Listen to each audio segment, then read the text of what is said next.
നമസ്കാരം. സംസ്ഥാനത്ത് അറുതിയില്ലാതെ പോലീസ് അതിക്രമം. പത്തനംതിട്ടയ്ക്ക് പിന്നാലെ ഇടുക്കി കൂട്ടാറിലും പോലീസിന്റെ ഗുണ്ടാ വിളയാട്ടം. പുതുവത്സര ദിനത്തിൽ പടക്കം പൊട്ടിക്കുന്നത് കാണാൻ നിന്നയാൾക്കാണ് ഏറ്റവും ഒടുവിലായി പോലീസിന്റെ ക്രൂരമർദ്ദനമേൽക്കേണ്ടി വന്നത്. ഇന്നലെ SI ജിനു ആയിരുന്നുവെങ്കിൽ ഇന്ന് കമ്പംമേട്ട് CA ഷമീർ ഖാനാണ് താരം. ഓട്ടോ ഡ്രൈവറായ മുരളീധരന്റെ കരണം പുകച്ചാണ് CA ഷമീർ തന്റെ കലിയടക്കിയത്. അതേസമയം അടിയേറ്റ് നിലത്ത് വീണ മുരളീധരന്റെ ദൃശ്യങ്ങളും പുറത്തു വന്നിട്ടുണ്ട്. മർദ്ദനത്തിൽ മുരളീധരന്റെ പല്ല് പൊട്ടിപ്പോയതായാണ് വിവരം. എന്നാൽ മുരളീധരനെ പോലീസ് തല്ലിയതിന്റെ ദൃശ്യങ്ങൾ ദിവസങ്ങൾക്ക് ശേഷമാണ് കുടുംബത്തിന് കിട്ടുന്നത്. തുടർന്ന് ജനുവരി 16-ന് പരാതിയുമായി മുന്നോട്ടു പോകാൻ കുടുംബം തീരുമാനിച്ചതായി മുരളീധരന്റെ മകൾ അശ്വതി പറയുന്നു. കൂടാതെ മർദ്ദനമേറ്റ കാര്യം മുരളീധരന്റെ വീട്ടുകാർ പറഞ്ഞിരുന്നില്ല. വീഡിയോ കണ്ടാണ് താൻ ഇക്കാര്യം അറിഞ്ഞതെന്നും SP ഓഫീസിൽ പരാതി നൽകിയ ശേഷം DYSP ഓഫീസിൽ വിളിച്ച് മൊഴിയെടുത്തെന്നും അശ്വതി പറയുന്നു. ആശുപത്രി ചിലവ് വഹിക്കാമെന്ന് പോലീസ് ഉദ്യോഗസ്ഥർ ഉറപ്പു നൽകിയതിനാൽ പരാതി ഒത്തുതീർപ്പാക്കി. എന്നാൽ ചികിത്സാ ചെലവ് വഹിക്കാതെ വന്നതോടെ മുരളീധരൻ ജില്ലാ പോലീസ് മേധാവിക്ക് പരാതി നൽകുകയായിരുന്നു.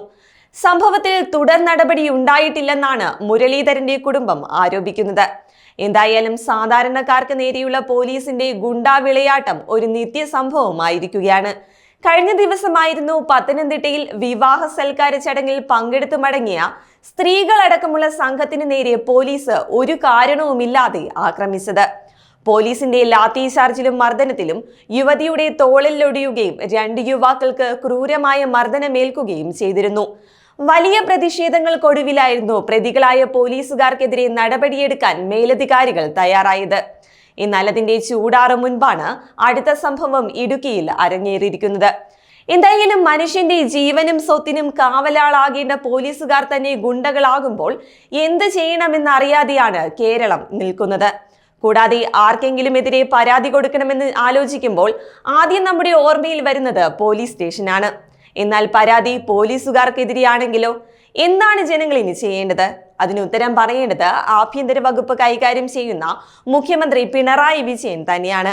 കാരണം പിണറായി വിജയനെ അധികാരത്തിലേറിയതിനു ശേഷം ഇത്തരത്തിലുള്ള സംഭവങ്ങൾ നമ്മുടെ കൊച്ചു കേരളത്തിൽ പോലും പതിവായിരിക്കുകയാണ്. CPM പാർട്ടി അനുഭാവിയാണെങ്കിൽ ആർക്കും എന്തും ചെയ്യാമെന്ന അവസ്ഥയാണ് കേരളത്തിലുള്ളത്.